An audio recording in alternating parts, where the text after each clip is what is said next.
In the hidden corners of Asia, where mist lingers over forgotten shrines and time is measured by the tolling of unseen bells, there are stories never meant to be spoken aloud.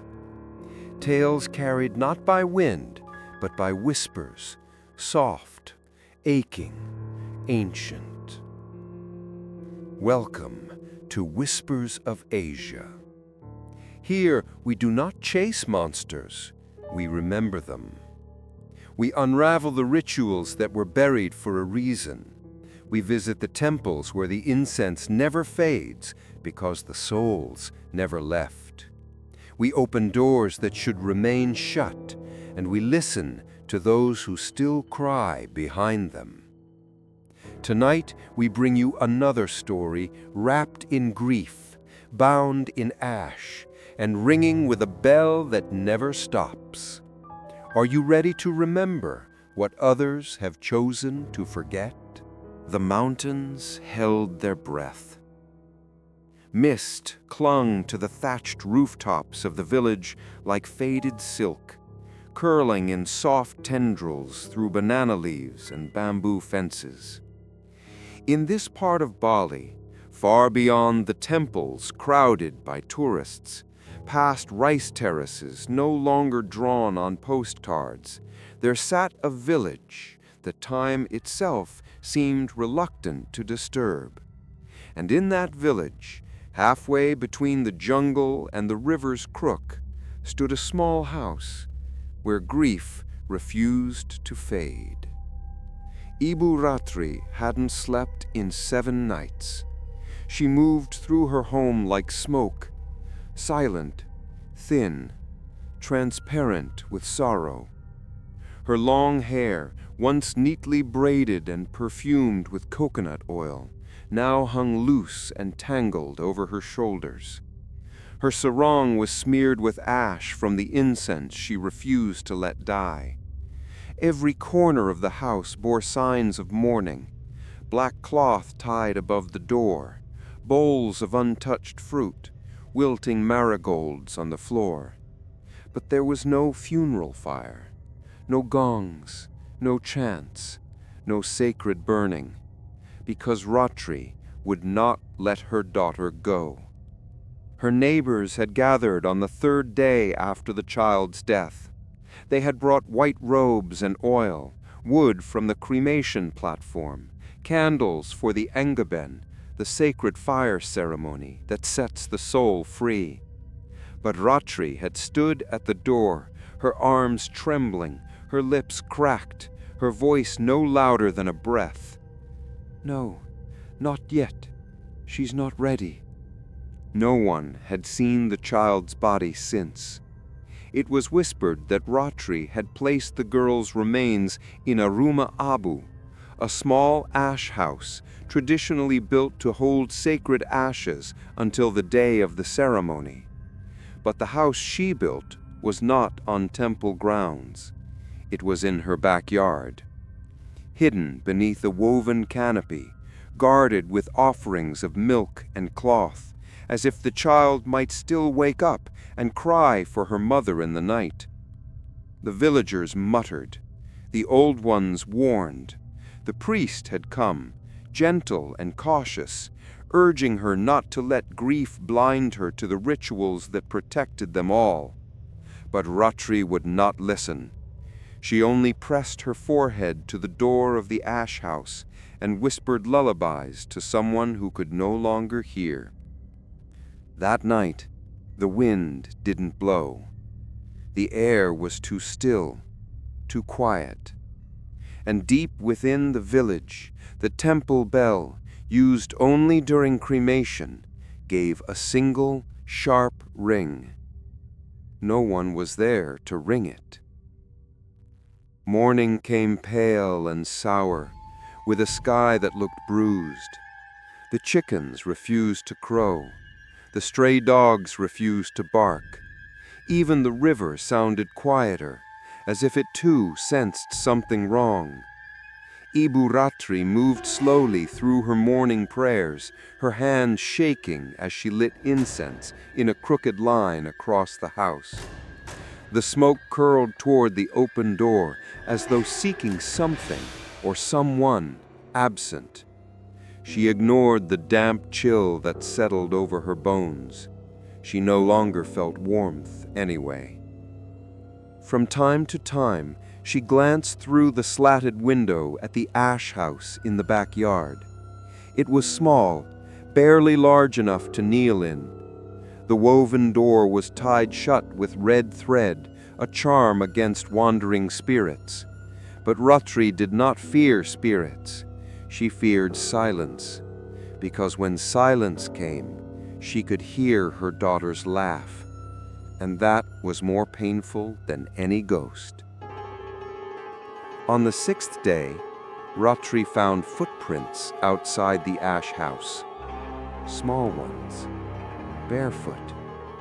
She had swept the earth clean the day before, just as she always did, but now, just past the offering tray, where ants clustered over spoiled rice and rotting banana slices, were imprints of tiny feet, as if someone had stepped out in the night, as if someone had been awake.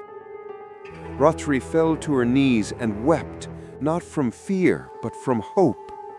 "Anaku, my daughter," she whispered. She left the footprints untouched, like a shrine of their own. She placed fresh milk beside them and whispered promises. "I'll keep you safe. I'll find a way to bring you back. You're not gone, not yet." Behind her, the trees rustled, though there was no wind. And somewhere high above the canopy, where the temple bell hung, hidden from view, it rang again. Once, twice, then silence. The villagers began to avoid the path near Ratri's home. They spoke of feeling watched, of cold patches of air that clung to the skin like fingers, of children waking with nosebleeds, dreaming of fire and ash. One mother claimed her infant cried whenever Ratri passed, staring wide-eyed as though she carried death in her shadow. The priest visited again, more insistent this time. He placed salt in the corners of her house and chanted prayers at the threshold. But when he asked to see the ash house, Ratri refused. "She is still in pain," she said softly. "I can't let strangers near her." The priest's face grew grave. He left her a red string, a holy verse carved in bone, and a final warning. If she is not released, her spirit will not wait. She will burn from the inside out, and the fire will not stop with her. That night, the bell rang 6 times, and when Ratri lit her incense before the ash house, the smoke moved against the wind, curling back toward her chest like a breath being drawn in. Something stirred behind the ash house door. Not quite a voice, not quite a cry, but it was enough. Ratri closed her eyes, rested her forehead against the bamboo slats, and whispered into the space between this world and the next, "I'll protect you. I won't let them burn you." She did not see the shadow standing beneath the frangipani tree. She did not hear the soil cracking beneath the ash house. And she did not notice the bell rope, now frayed and blood-stained, swinging without hands in the distant temple. Night in Banjar Lingsir fell like a curtain. The jungle beyond the rice paddies swelled with the hum of unseen life, crickets, cicadas, frogs, all whispering the same rhythm that the villagers had long since learned to ignore. But tonight there was something new beneath the noise, a hollow echo, a trembling ring that didn't belong to the forest. The bell began again. It came first as a shimmer in the air, so soft that it could have been mistaken for the wind passing through the frangipani trees. But the wind did not echo, and it did not weep. Inside her dimly lit home, Ibu Ratri sat upright in bed. Her oil lamp flickered as if pulled by invisible breath. The sound came again, closer this time, clearer, as if the bell were being rung from her garden. She pressed her palms together in prayer, whispering the only thing that steadied her trembling heart. Om Swastiastu.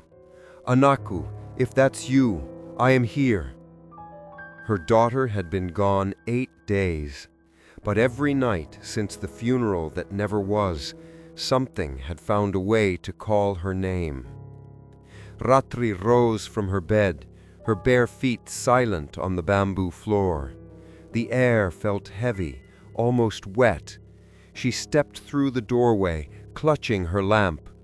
The soft golden light revealed the small ash house standing beneath the canopy, its woven walls glistening with dew. The bell rang once more, a single, perfect tone, high and hollow, sharp enough to cut through thought. Her breath caught. There was no wind to sway it, no rope for it to hang from. And yet, in the stillness, the sound lingered. Ratri approached the ash house. The offerings she'd left that morning had spoiled again. The bananas blackened, the flowers wilted, the rice crusted with mold. The milk bowl lay overturned, its contents staining the earth. A trail of ants snaked toward the threshold. "Anaku," she whispered, her voice breaking. "You're hungry, aren't you?" Her hand reached for the door. She stopped herself only when a whisper came from behind it, soft, breathless, childlike. "Mama." Ratri froze. The voice was her daughter's, but wrong, too slow, too deep, as if it had learned how to speak all over again. The bell rang again, louder this time. It echoed through her bones. And then came the smell. Burnt hair, burnt skin. Ratri stumbled back, dropping her lamp. The flame sputtered, then died. She fell to her knees, sobbing in the dark. "I won't let them take you. I won't." The jungle answered with silence. By morning, word had spread through the village. Someone had seen a glow behind Ratri's house at midnight. Someone else had heard laughter, a child's laughter echoing through the coconut grove. When the priest came again, his face was pale. He said, "You have broken balance. You have made her world and yours overlap. You must finish the Ingaben." Ratri refused to meet his eyes. "She's still with me," she said. "She spoke to me." The priest's voice shook. "That wasn't your child." He turned away quickly, clutching his prayer beads, muttering mantras as if to protect himself from something unseen. That night, Ratri placed more offerings: coconut, palm sugar, a small toy drum her daughter had loved. She cleaned the altar, replaced the cloth, and whispered prayers until her throat burned.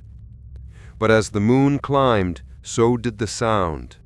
The bell, slow at first, then faster, as if swung by unseen hands. Each chime pulsed with something alive: anger, pain, longing. Ratri ran outside. The air smelled of wet ash and decay. Her oil lamp flickered wildly as she stumbled toward the spirit house. "Stop! Please stop!" The bell answered. It clanged once, twice, again, until it felt like the sound itself was breathing. Her ears rang, her head pounded. She fell to the ground, hands over her ears, sobbing. Then the bell went silent, and from the ashes came a whisper. "Mama, it's dark here." Her heart stopped. She crawled closer, pressing her forehead to the bamboo. "I'll bring light. I'll bring you light." But as she lifted her lamp, she saw something that turned her breath into smoke. Small handprints, black with soot, stained the inside of the ash house walls. The next morning, the priest refused to enter her yard. He left holy salt and white strings at the gate, telling her not to cross them. The villagers began to leave food by her fence, but would not speak her name aloud. Ratri did not care. She no longer needed them. She had her daughter's voice. But the voice was changing. Each night it grew rougher, hungrier, less like a child, and more like something learning to be one. On the 9th night, the bell didn't ring. The silence woke her instead. She went to the ash house at dawn, trembling. The offerings were untouched. The soil beneath the altar was cracked and dry. And inside, through a narrow slit in the bamboo, she saw something glint in the darkness. A tooth. Tiny, still white. Her daughter's tooth. It hadn't been there before. She touched it, her fingers shaking. The moment she did, the air turned cold, her breath fogged. Behind her, the bell gave one single, hollow chime. And from deep within the ash house came a sound like a sigh, long, soft, and impossibly sad. The priest's warning echoed in her head. She will burn from the inside out. That night, as the moon turned red, Ratri dreamed of fire. She stood before a great pyre, her child lying on top it, eyes open, smiling. The smile stretched and cracked and blackened. The fire rose, but only around the edges, leaving the heart untouched. From the flames the child whispered, "You said you would keep me safe." When Ratri woke, her pillow was wet, her room smelled of smoke, and the bell was ringing again. The next dawn, the villagers found ashes scattered along the riverbank, not from a fire, not from wood, but from bone. The rot began quietly. First, it was just the offerings. Bananas blackened within hours, rice soured before dusk. Even the coconut milk, freshly poured that morning, clotted in its bowl like curdled blood by noon. Ibu Ratri said nothing. She replaced them again and again, whispering prayers through cracked lips, rearranging the marigold petals with trembling fingers. She would not let her devotion slip, even as the offerings she laid in love were rejected again and again, spat back by something unseen. The village no longer asked after her. Children were told to avoid the eastern path. Some said a white shadow could be seen beneath the ash house at dusk, crouching low, arms too long, head tilted in silence. The priest sent a folded letter, sealed in holy wax. Ratri burned it without opening it. She didn't need warnings. She needed her daughter. On the 10th night, the air turned thick with moisture. A storm threatened the mountains, but no rain fell. Ratri could feel it in her bones, a pressure, a weight, like the jungle was holding its breath. That night, she heard it again. "Mama." The voice came from behind the ash house door. It was softer now, but wrong in a different way. Too controlled, like someone remembering how to speak, syllable by syllable. She rushed outside, incense stick in one hand, the small toy drum in the other, her daughter's favorite. She crouched before the ash house and pressed her forehead to the bamboo slats. "I'm here," she whispered. "I never left." Inside, something shifted. The straw rustled, the sound of tiny fingers brushing wood. "It's cold in here," the voice moaned, So cold in here." Ratri wept. "I'll bring fire. I'll warm you, I promise." But when she placed her hand on the door, it was burning hot. She gasped and fell backward, staring. There were no coals inside, no heat, no light, and yet the bamboo steamed under her touch. And then she saw it, a single eye peeking through the narrow gap between the slats. It was small, round, clouded over like glass left in the rain. It did not blink. By morning, the garden reeked. Ratri opened her back door and nearly retched. The ground was slick with a gray slime. Dead insects blanketed the threshold. The banana trees had begun to wilt, their leaves curling black at the edges. And at the foot of the ash house, every offering tray was overturned. The flowers were crushed, the rice scattered, the milk spilled into the soil, now bubbling slightly as if it had begun to ferment underground. One of the clay bowls had cracked clean in half, and inside it sat a single object, a tooth, another one. Ratri stared at it, her breath held. She reached down slowly and picked it up.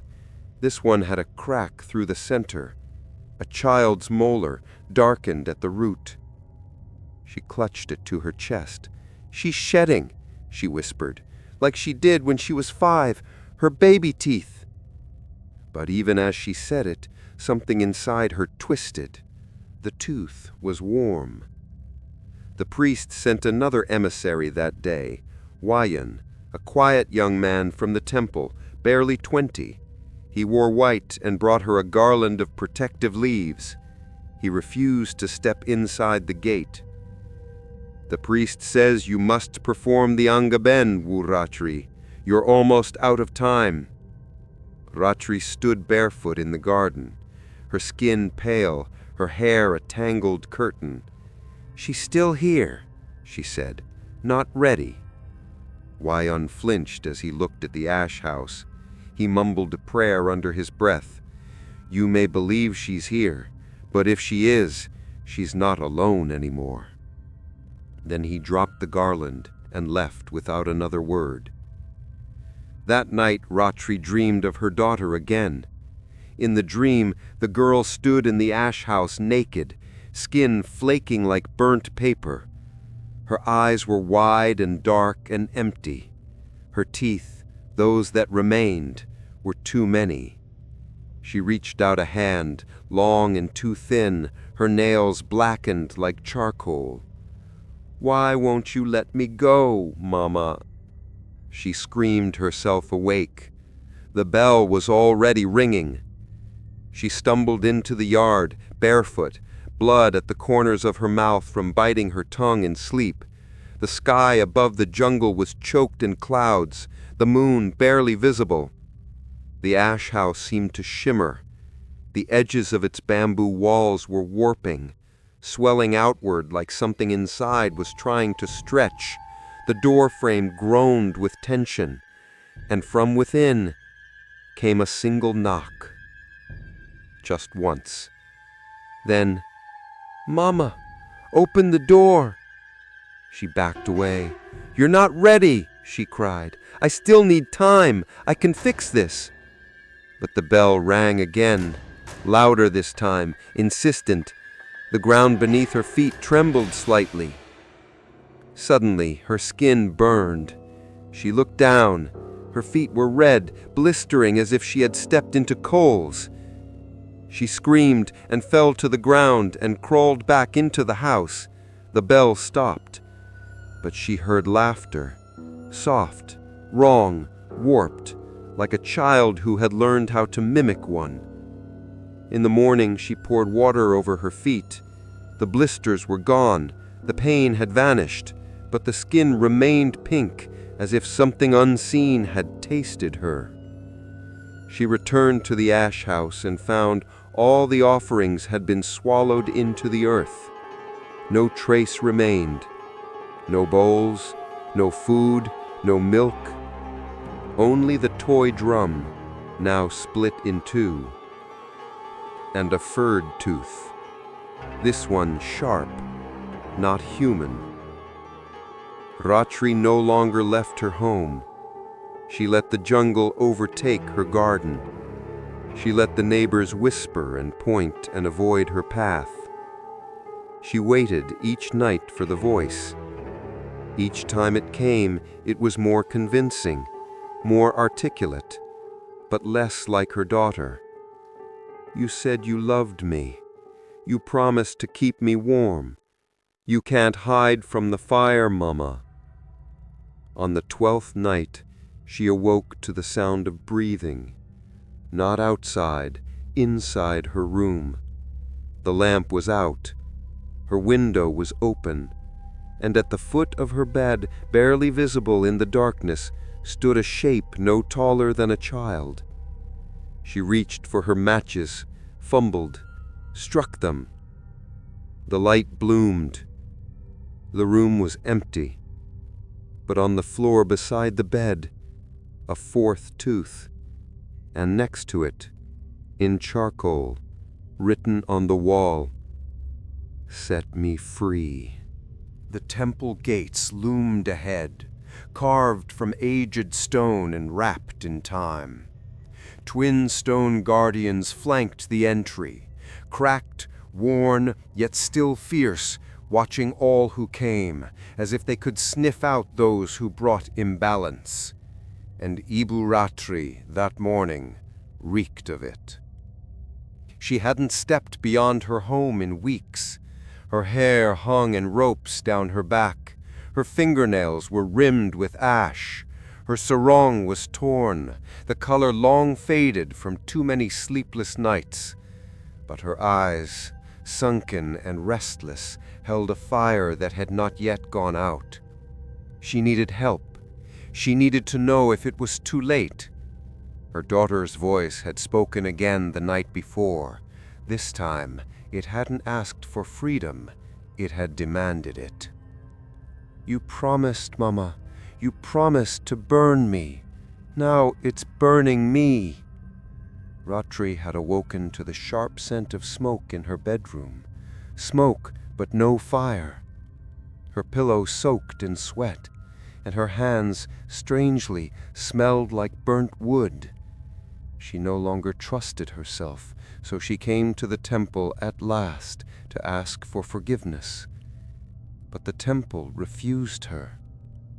The moment she crossed the outer courtyard, a wind rose suddenly from nowhere, snapping through the air like an unseen gate slamming shut.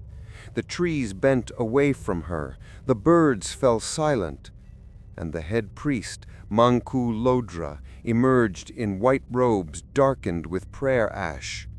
His face was unreadable. His voice was low. "You are not clean, Ratri. You carry her shadow with you." She bowed deeply. "Please, I'm here to make things right." He did not move. "You have kept her too long.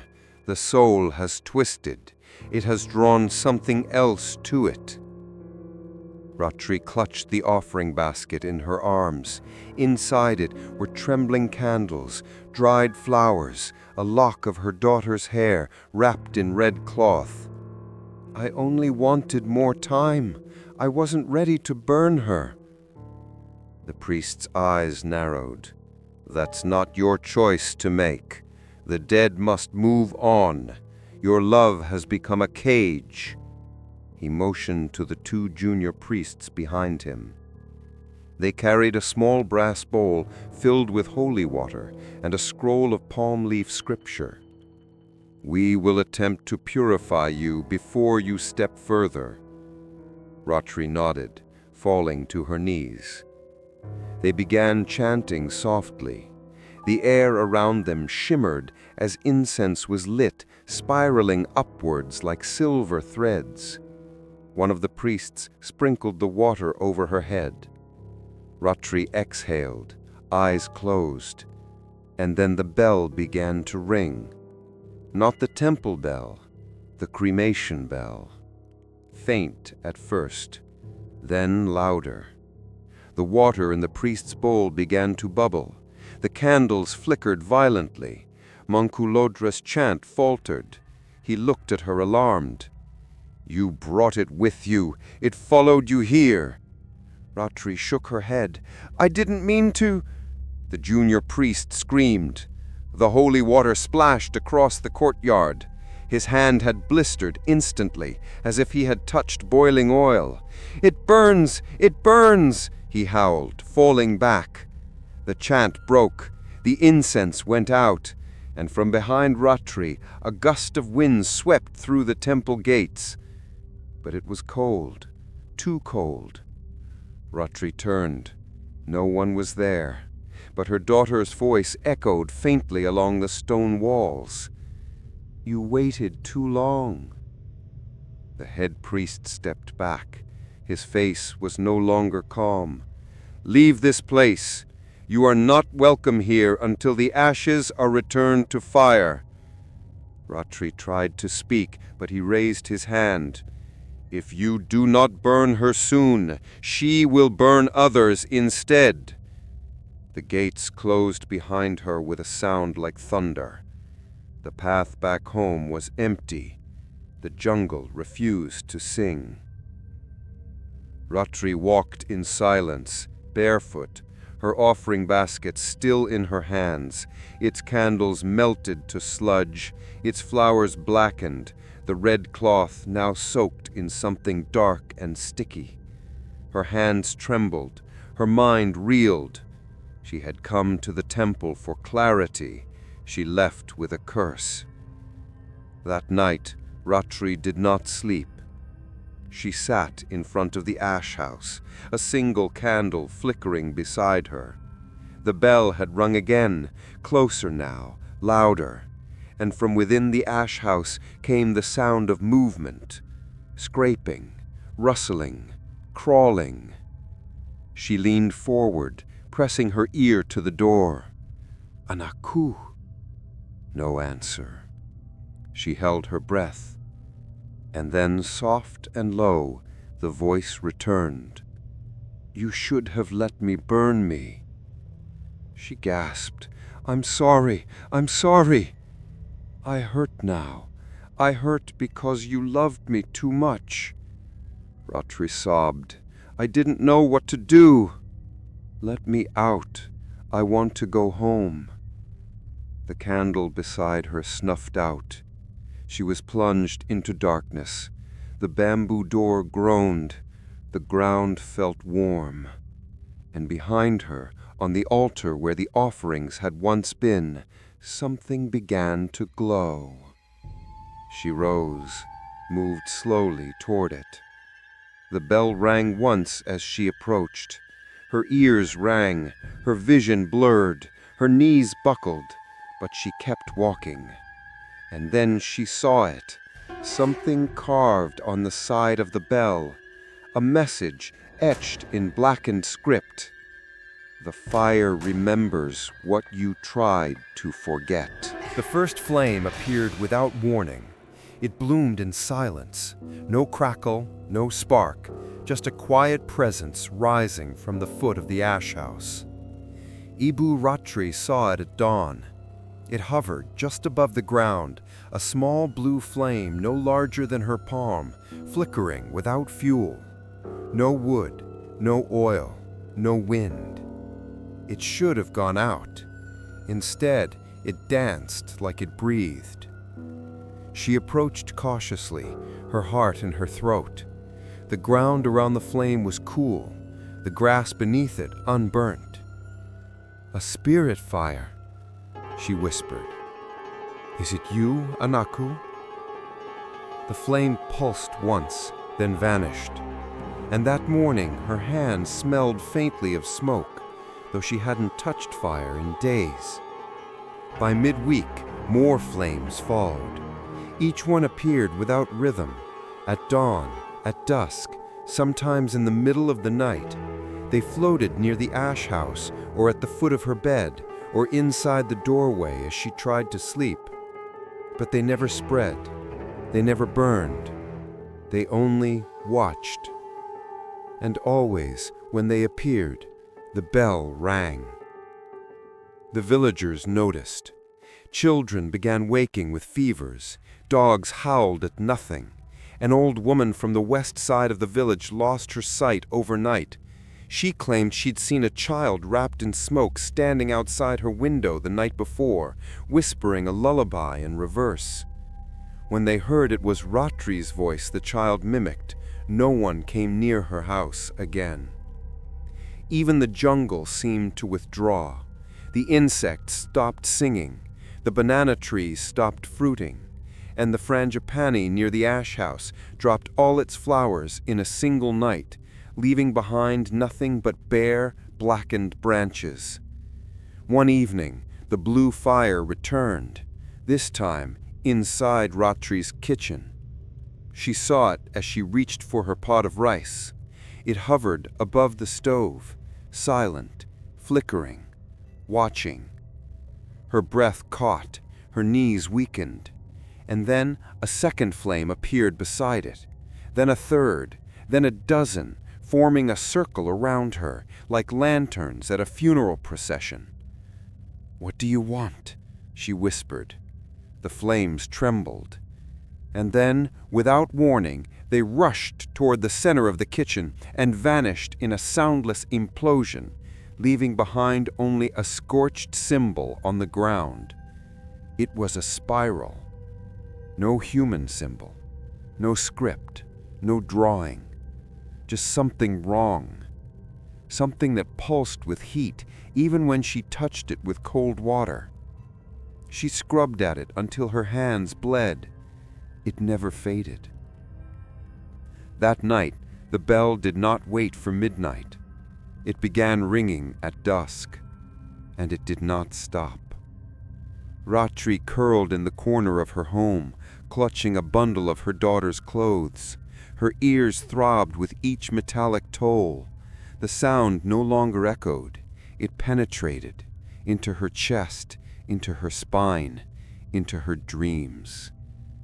The bell had begun to sound inside her head, and behind the ash house the blue flames returned, forming a perfect circle now, ritualistic, ancient, alive. "Mama!" The voice came again, but it wasn't her daughter's, not anymore. It was deeper now, layered, as though something else was speaking with her daughter. "You won't burn me, but the fire still finds me." Ratri sobbed. "Please, tell me what to do. Tell me how to fix this." "You can't fix what you buried alive." At sunrise, the flames disappeared, but the earth around the ash house had changed. It was now cracked, as if something had been cooked beneath the surface. The bamboo walls were darkened. The air carried a scent she could not bear to name, charred flesh. But when she opened the door to the ash house, finally gathering enough courage, there were no ashes inside, only teeth, dozens of them, small, too many, arranged in a circle, perfectly clean. She collapsed in the dirt. The sky spun, her mouth tasted of soot. Her hands trembled violently as she tried to collect the teeth, one by one, into a basket. But as she touched the last one, it sliced her fingertip. Blood hit the ground, and the symbol she had scrubbed from her kitchen floor appeared again, burned into the soil at her knees. That night, the priest came again. But he did not enter. He stood at the gate, holding a cloth over his mouth. "We smelled it from the temple," he said, his voice muffled. "You've drawn the spirit of Api Bhuta." Ratri's eyes widened. "The blind fire?" The priest nodded solemnly. "A soul denied its ritual becomes a torch that never extinguishes. It draws in other spirits, spirits that cannot see, but only feel suffering. The fire is not here to cleanse anymore. It is here to consume. "What do I do?" she begged.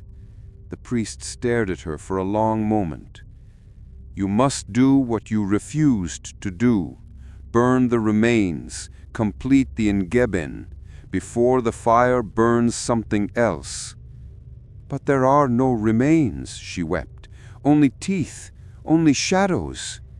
"Then you must build the fire for what remains inside her, and you must burn it even if it speaks your name." That night the bell rang without pause, and the fire came again. This time it had shape. It rose behind the ash house like a figure, arms outstretched, body bending, legs too long, neck craned to the sky. Its face was a skull of smoke, and inside its chest something moved, a child, still burning, still waiting, still calling. "Mama!" The old texts whispered of Api Buddha, the blind fire, a spirit that did not see but felt, drawn not to prayers but to pain. It was never meant to dwell among the living. But in the temples carved high into the mountains, behind offerings made of bone and blood, the priests told stories in hushed voices of fires that refused to die, of children who burned without flame, of mothers who heard knocking on the cremation pyres long after they were ash. And now, in Banjar Linksir, it had found a home. Ibu Ratri sat at the center of her kitchen floor, cross-legged, surrounded by bowls of water that had already gone black with soot. The air had grown hot, too hot for dusk, though not a single candle was lit. The bell had not rung in hours, but that silence was worse. She heard breathing behind the walls, scratching under the floorboards, whispers that echoed from nowhere. She hadn't slept in 3 days. That morning she had gone to the only person left who would still look her in the eye, Nyoman Puttu, the village dukun, or spiritual healer. Puttu lived far from the others, in a hut wrapped in black thread, guarded by roosters and knives buried blade up in the soil. He said little, he charged nothing, but his eyes were old enough to remember what the temples had tried to forget. When Ratri arrived, she didn't speak. She simply unwrapped the cloth from her basket and showed him what she had. 12 teeth, perfectly clean, warm to the touch. A burned doll found inside her walls, and a fingernail, curved and black, no longer human. Puttu didn't blink. He lit a cigar made of dried banana leaf, blew smoke over the items, and whispered something in an old tongue. Then he looked at her. "You held her soul too long, and now she's burning with something that's not hers." Ratri wept. "I just wanted to love her longer." "The spirit you speak to is no longer your daughter." He opened an old book, its pages made of pressed palm fiber, inked in blood and soot. There, etched in jagged lines, was a drawing of Api Buddha, a body of smoke, no eyes, a hollow mouth open in permanent scream, and within its chest, a burning child, trapped, hands reaching out from within. "Api Buddha is not evil," Puttu said, voice heavy. "It is sorrow, misplaced love, rituals broken by grief. It cannot see, but it can feel.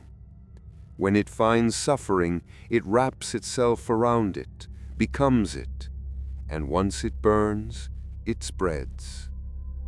Ratri stared at the drawing. She could feel her skin blistering just looking at it. "Can I undo it? Can I set her free?" Putu said nothing for a long time. Then he handed her a folded cloth. Inside, a piece of blackened sandalwood, once used in sacred burnings. "You must perform the fire yourself, but it must be done without love. Do not speak her name, do not cry, do not sing. You must burn what remains as if she were never yours." Ratri's hands trembled. "How can I do that?" He looked her dead in the eye. "Because if you don't, she will burn everything else you ever loved." That night, the bell returned. It rang 13 times, then silence, then footsteps. Not outside, inside. Ratri sat in the darkness, back pressed against the wall. The flame of her oil lamp flickered wildly. The air grew thick, acrid, like she was breathing through charcoal. And then the ash house door opened on its own. She saw it from the kitchen window. A soft glow emanated from within. Not fire, not light, but something that remembered both. She stood slowly. Her legs barely held her weight. She stepped outside. The garden was full of embers, floating, blinking like fireflies. They circled the ash house in slow, deliberate spirals. And in the center, Api Buddha stood, tall, smoke-bodied, limbs too long, no eyes. Its head turned toward her. It did not move, but inside its chest she saw her daughter, not whole, not smiling, melting. Her skin was cracked, bubbling. Her eyes were hollow, but her mouth moved. "Mama, why didn't you burn me when I was still me?" Ratri screamed. The fire spread without touching a single leaf. It crawled across the ground like oil, reaching the edge of the house, licking the walls, climbing toward the roof, but never consuming, only claiming. From inside the house, the bell rang again, though no bell was there anymore. It tolled 14 times, one for every night since her daughter had died. And then everything fell still. When dawn came, the ash house remained, but it was different. The bamboo had turned to charcoal, still intact but hollow. The offering plates were gone. The soil was scorched in spiral. Inside the ash house, the floor was covered in soot, and in the center lay a small blackened heart, still beating, still warm. Ratri collapsed to her knees. She did not speak for the rest of the day. She did not eat. She did not drink. She simply sat in silence as the heart slowly cooled and the sky turned red over the mountains. The ash house began to crack 3 days after the spirit showed its face. At first, it was a sound, soft, subtle, almost like bamboo stretching in the sun. But there was no heat that day, no wind, no change in weather, only silence. And in that silence, something shifted. Ibu Ratri sat alone in the garden, her hands stained with soot, her eyes hollow. She had not moved much since the fire, since the figure, Api Buddha, stood beneath her frangipani tree with her daughter's melting face inside its chest. Her voice was gone now.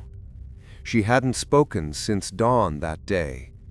And yet, the bell kept ringing. It rang only once each night now, at 2:11 a.m., without fail, a single, piercing toll. not from a visible bell. The sound came from everywhere at once, from the roof, the soil, her own teeth. And after each toll, a new crack appeared on the ash house, thin at first, then wider, like something inside was shifting, pressing outward, trying to get out. By the fourth night, the entire front panel had splintered down the middle. The red thread that once held the door shut had frayed to nothing. Inside, Ratri no longer saw soot. She saw bones, tiny, clean, arranged in the shape of a child curled in sleep. But they weren't her daughter's, not exactly. She knew her daughter's limbs, the small fingers she'd kissed, the knees she'd bandaged. These bones were too long, too thin. Some were doubled, like a second arm growing from the first. And the spine was bent backward, completely wrong. She stepped away, trembling. That night, she did not light incense. That night, she locked her door. And still, at 2:11 a.m., the bell rang, and a single knock came at her door. The next morning, the garden was covered in soot footprints. They were small, child-sized. They started at the ash house and led in a perfect line to her doorstep. But they did not stop there. They climbed the wall. They pressed against the windows. They ended at her bedroom door. She found a toy on her pillow, one she had not seen since the funeral. Her daughter's wooden top, hand-painted, its colors now charred black. It spun by itself when she touched it. And from the hallway, she heard soft laughter. But it wasn't a child's laugh. It was trying to be one. That afternoon, the priest sent her a message tied to a bundle of banana leaves. He refused to come himself. The message was simple. If the ash house breaks, do not look inside. You must burn it without seeing what it has become. Ratri stared at the note for a long time. Then she burned it without reading it again. That evening, she watched from her window as the cracks in the ash house deepened. Pieces of bamboo began to curl outward, as if something alive inside were pressing against them. The ground around the structure had begun to sag. The soil looked soft, bubbling like a wound. And the tree behind it, the once proud frangipani, now hung limp, its bark split open, bleeding sap that smelled like burnt flesh. She tried again to speak to her daughter. She lit a candle, placed fresh jasmine at the threshold. Kneeling, she whispered, "Hanaka-kun, if you're still inside, please show me a sign." The candle's flame bent sideways, the jasmine petals wilted instantly, and from inside the ash house came a scratching sound. Not loud, just constant, as though tiny nails were raking the inside of the bamboo over and over again. Ratri's throat closed. She fled inside. She bolted the doors. She cried for the first time in days. And outside, the bell rang again. At dawn, the cracks reached the roof. A single panel fell loose, revealing darkness inside, so dark it seemed to absorb the light around it. And from that crack came a sound. A breath. Long, shuddering, wet, as if something woke up and was hungry. That night, the bell rang twice, then 3 knocks at the door. Ratri did not answer, but at 2:14 a.m., her bedroom door creaked open by itself, and at the foot of her bed, the wooden top spun once more, this time bleeding from its center. There is a point when ritual no longer cleanses, when the sacred becomes desecrated, when prayer becomes a scream swallowed by the dark. Ibu Ratri reached that point the night she tried to purify the ash house. The priest had told her long ago what was needed: holy water from the temple spring, burning sandalwood, a protective mantra whispered through dried rice and clove smoke. The ritual was meant to return balance, to open the path for the soul to be released and end the fire's hunger. But she had waited too long, and the soul was no longer the only thing inside the ash house. Still, she had to try. She would not burn her daughter's prison without first trying to bless it, even if it meant nothing now. She began the ritual at twilight. The sky was streaked with purple and blood-red clouds. The jungle didn't whisper, it watched. Ratri stood barefoot before the ash house, hair tied, palms pressed together. Her voice shook as she spoke the opening chant. Om Anu Modami Sabe Papakama. Om. She poured the water first, circling the structure. The soil hissed and steamed beneath it. The air smelled of wet iron. Then came the rice, thrown in 4 directions, each grain meant to call balance. But the grains never landed. They floated in the air for a moment, then burned mid-flight. Her heart pounded, her skin crawled. She pressed on. She lit the clove smoke, wafting it toward the door of the ash house. The crack down the front had widened. She could see deeper now, but she did not look in. The priest's words echoed in her mind. If the ash house breaks, do not look inside. She covered her eyes as she recited the next mantra. Her hands trembled. May all that clings be released. May all that burns be turned to light. But the ground shook beneath her, and the bell rang once, hard and shrill. Then a second time, deeper, closer. Then the door of the ash house creaked open. She dared not open her eyes, but the air changed. Heavy, hot, rotten. Something was stepping out. She heard it. Bare feet on wet soil, scraping, breathing. And then a voice, not her daughter's, a layered voice, like several beings speaking from the same mouth, overlapping. You called balance, but offered pain. You brought smoke, but never fire. You kept me in the dark.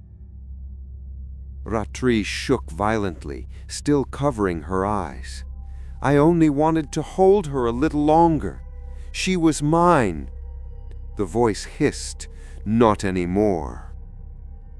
Then silence. For a moment, the air held its breath, and then everything shattered. The remaining walls of the ash house exploded outward in a burst of heatless flame and wind. Bamboo splinters rained across the garden like arrows. Ratri fell backward, hands thrown wide, eyes snapping open, and for the briefest moment she saw it, the figure, standing where the ash house had been. Its body was stitched from smoke and bone, coiled in ash. Its arms bent the wrong way. Its skin shimmered between child and corpse and something else, something never born.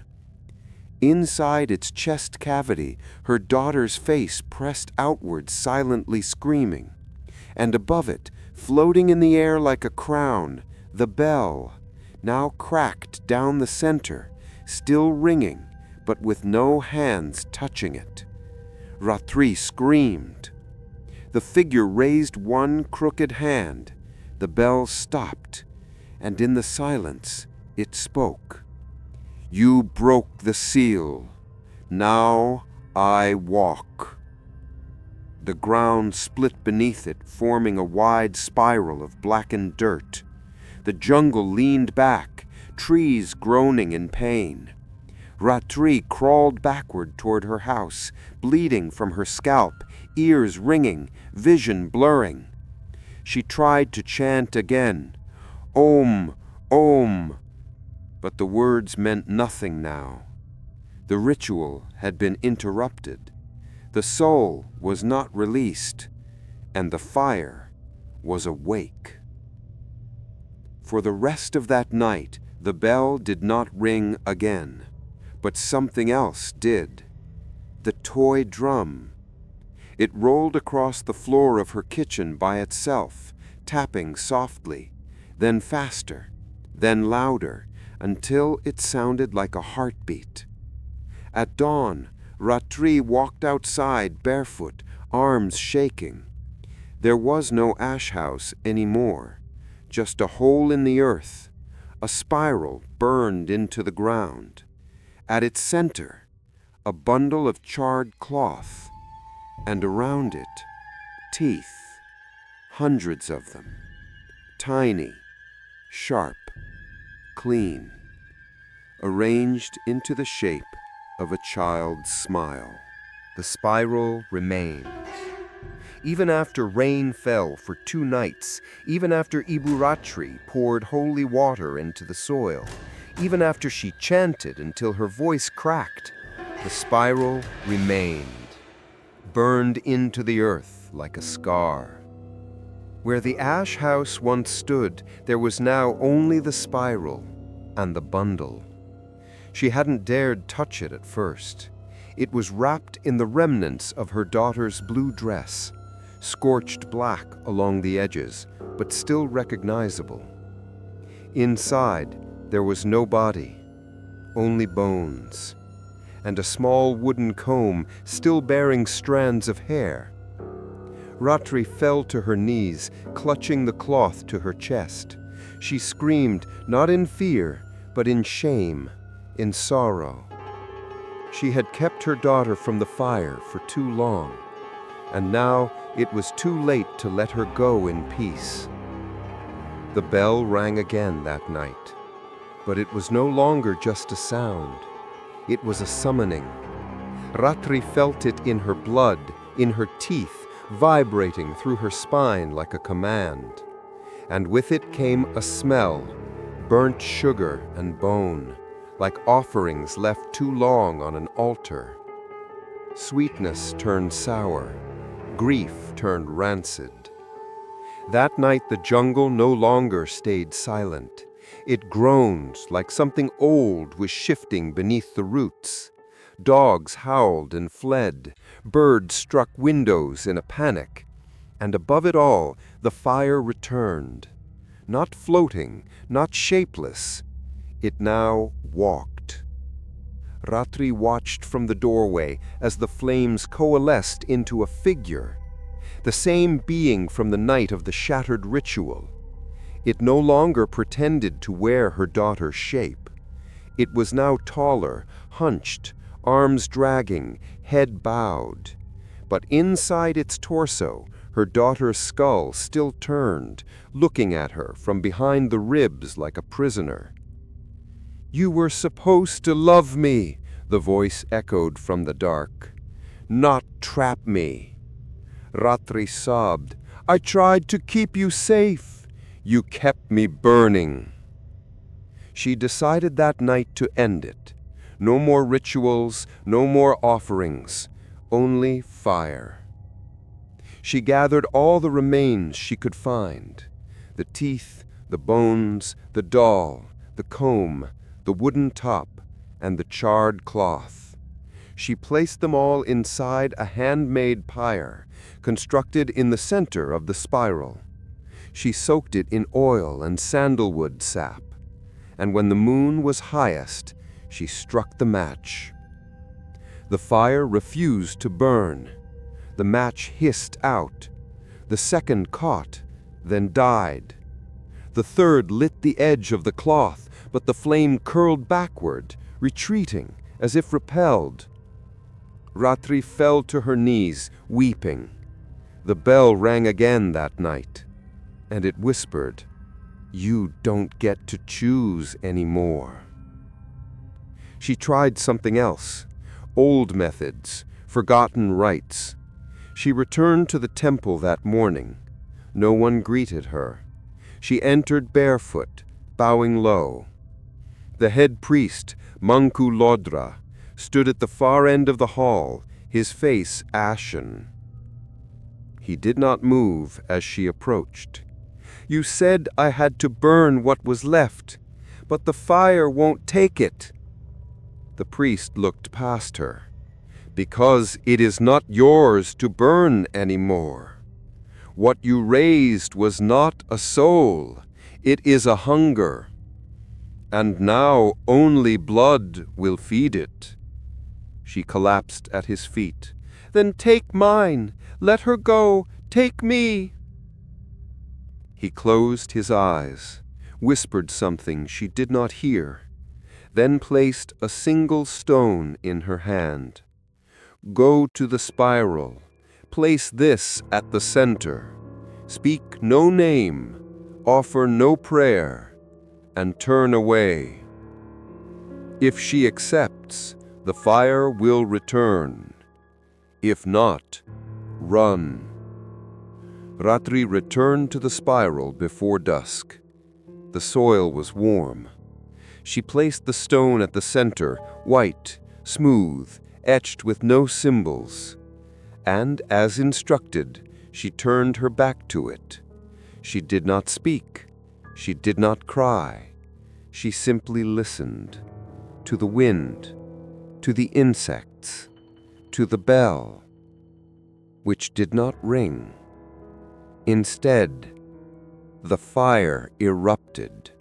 Behind her, the pyre lit itself, blazing upward without sound, devouring the spiral in blue light. The heat pressed against her spine, but she did not turn. Not yet. She heard voices in the flames, laughter, sobs, chants in a language she did not know. Then a final whisper. "Mama." Her knees gave way. She turned. The fire was gone.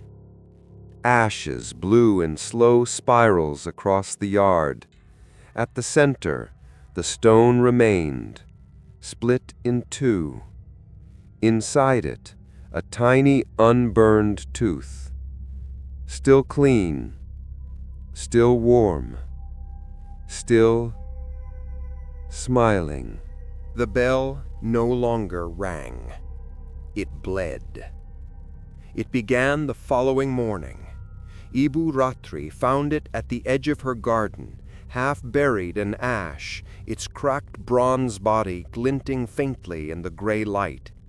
It hadn't been there the night before. She was certain of that. She approached it slowly, barefoot on the scorched earth.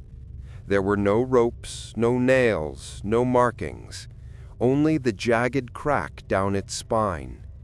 But as she reached out, a thick red drop slid from the fracture, and then another, and another. The bell was weeping. She didn't scream. She only watched as the blood pooled at its base, thick, slow, dark as rust. It didn't smell like blood.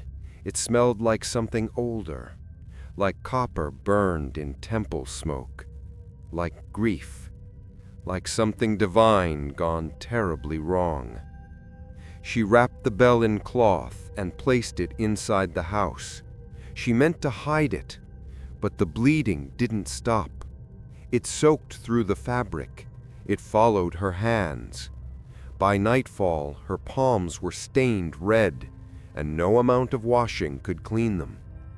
And then, the dreams began again. This time she wasn't in the village. She was floating, barefoot, in a temple made of blackened bone. Its spires reached into an endless sky of fire, and its bells were mouths, open, silent, screaming. At the center of the temple there was a great altar.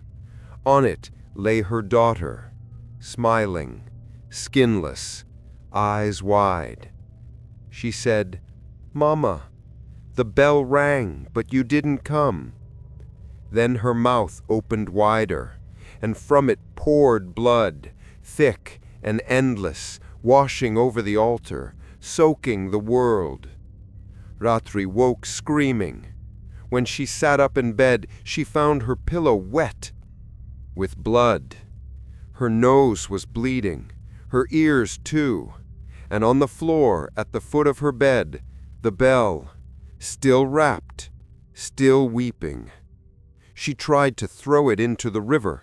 She walked out at dawn, carrying the cursed thing under her arm, barely able to stand from dizziness. Her eyes burned, her tongue was dry. The river was quiet, too quiet. She stood on the edge and threw the bell with all her strength. It vanished beneath the water. She collapsed to her knees, panting.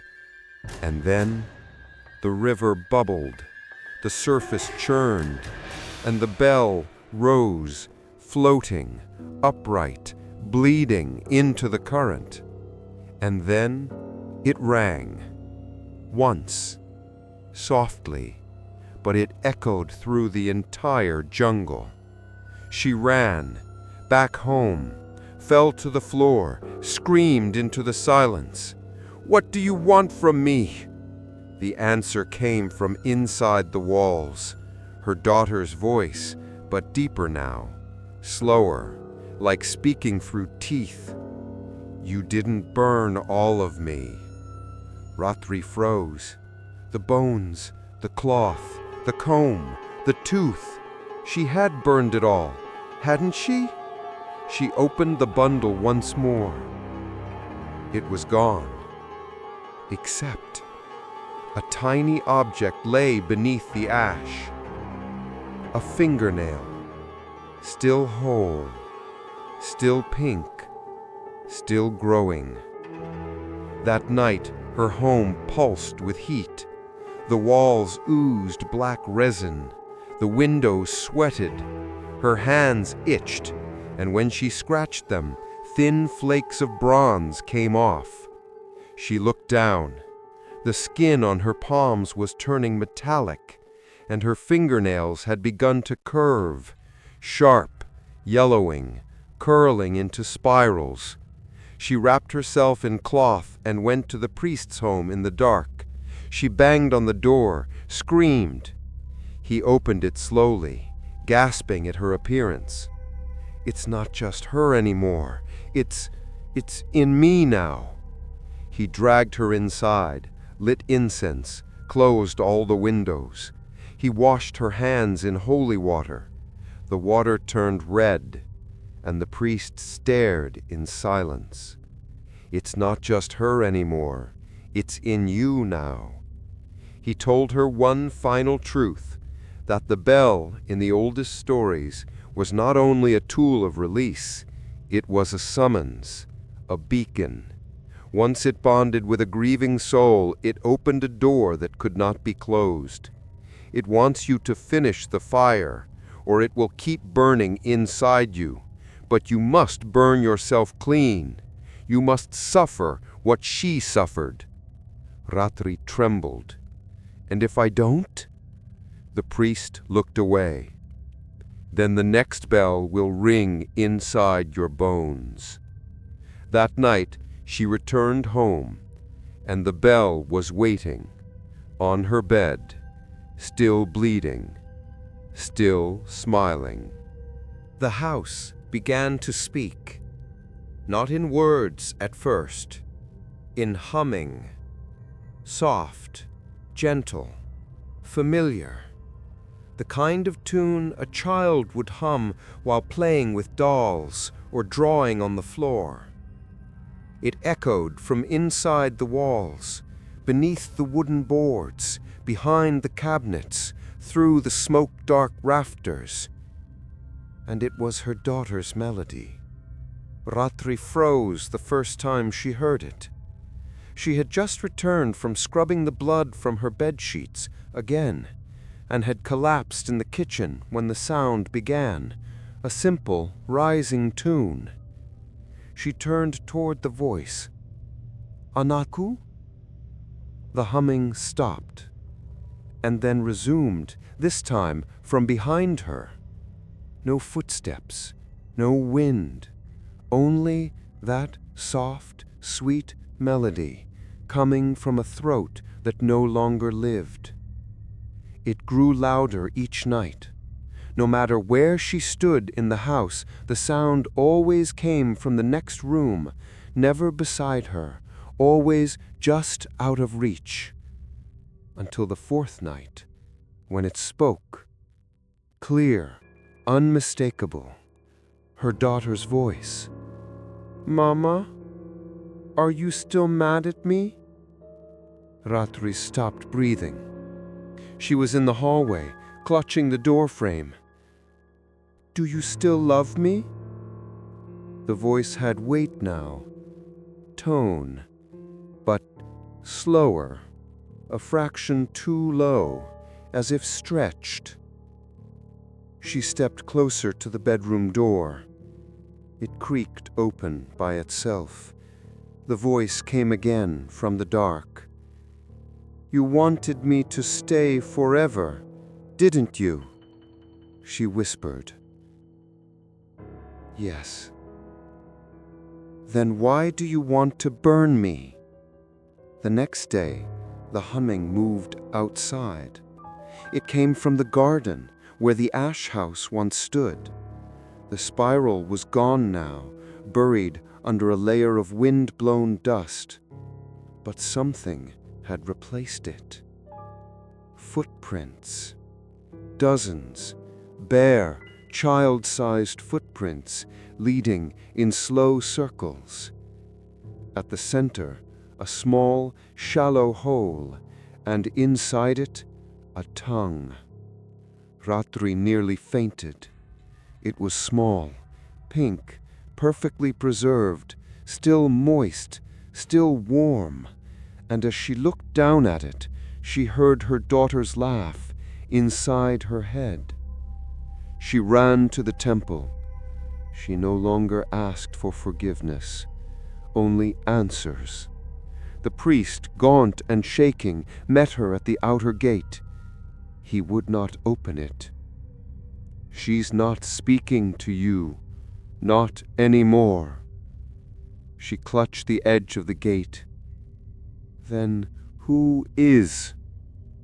The priest closed his eyes.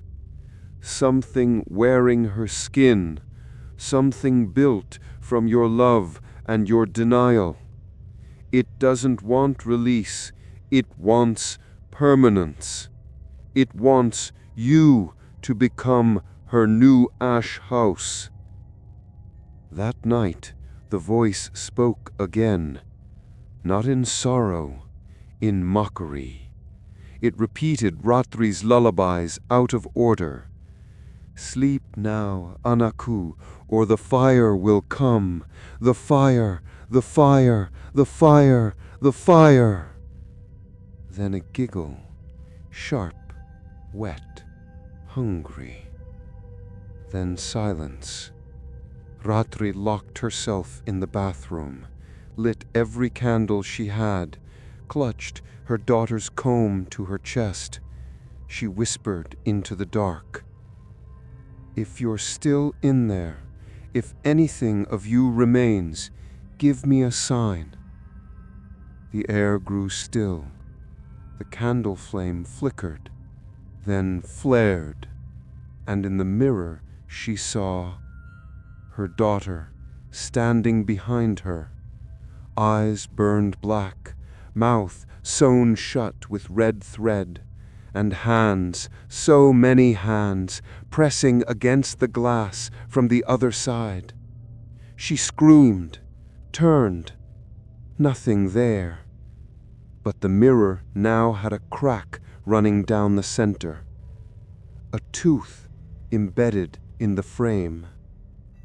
At 2:11 a.m., the bell rang inside her head, and this time it didn't stop. It rang again and again. With every toll, her fingers twitched, her neck jerked, her eyes rolled back, and the voice filled her body like smoke. "I'm still here, Mama. Let me live inside you." The next morning, she found burns on her skin, rings, circular, around her wrists, her ankles, her neck, as if she'd been tied with rope. But no rope remained, only the sound of breathing walls and the lullaby humming again. She whispered into the silence, "What do you want from me?" The voice answered softly, "To finish what you started." The screaming began on the first night of the new moon. It wasn't human, not at first. It started low, like wind pushing through a narrow pipe, a groan carried across the rooftops of Banjar Linksir, the kind of sound that made shutters rattle and dogs cower. But by midnight, it grew. It took form.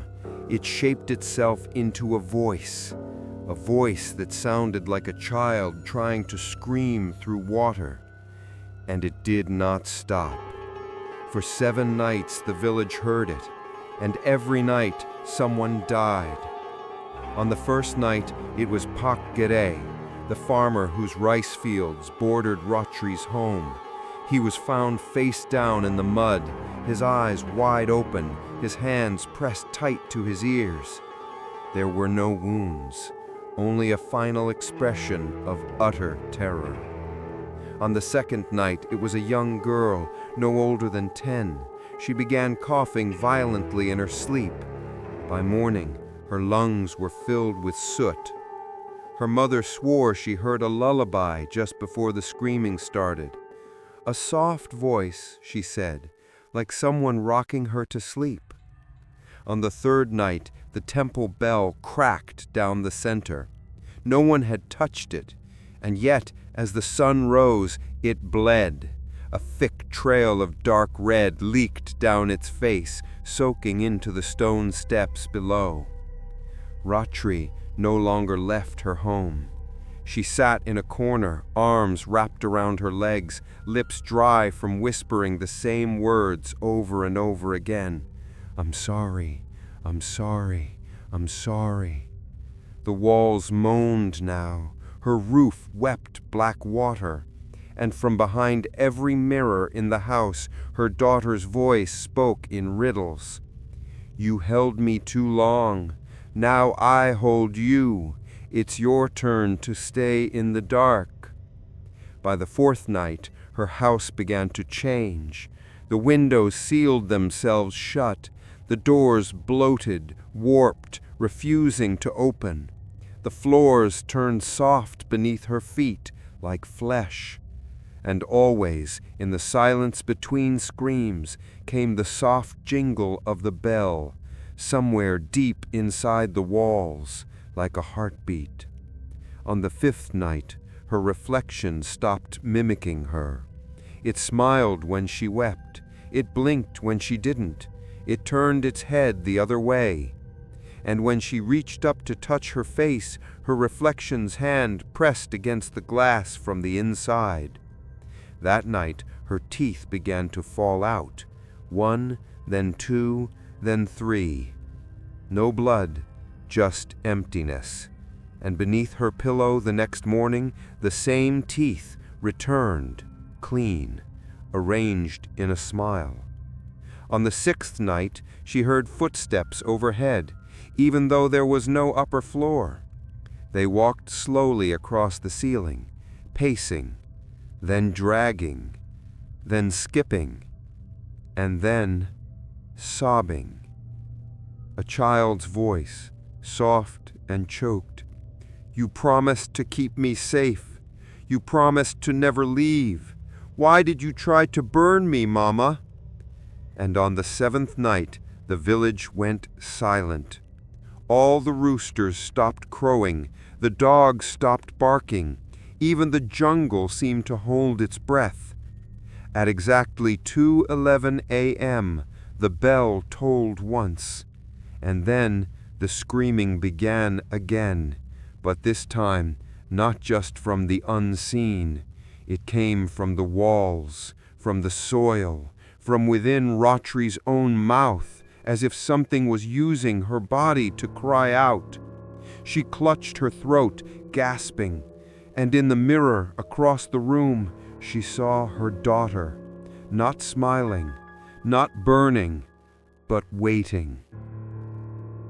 At dawn, the villagers found 7 animals dead, one for each night.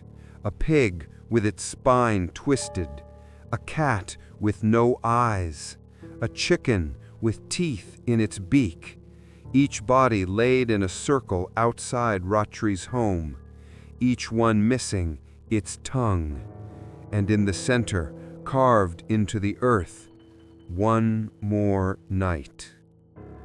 That morning, Ratri crawled out of her home.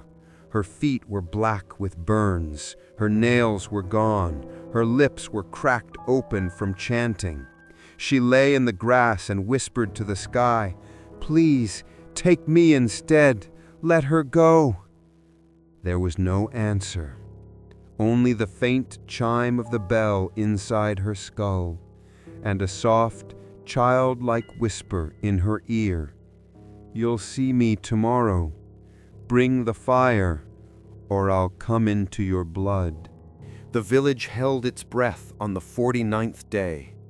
In Balinese tradition, it is said that the soul lingers for 49 days after death, hovering between this life and the next, waiting, pleading for release.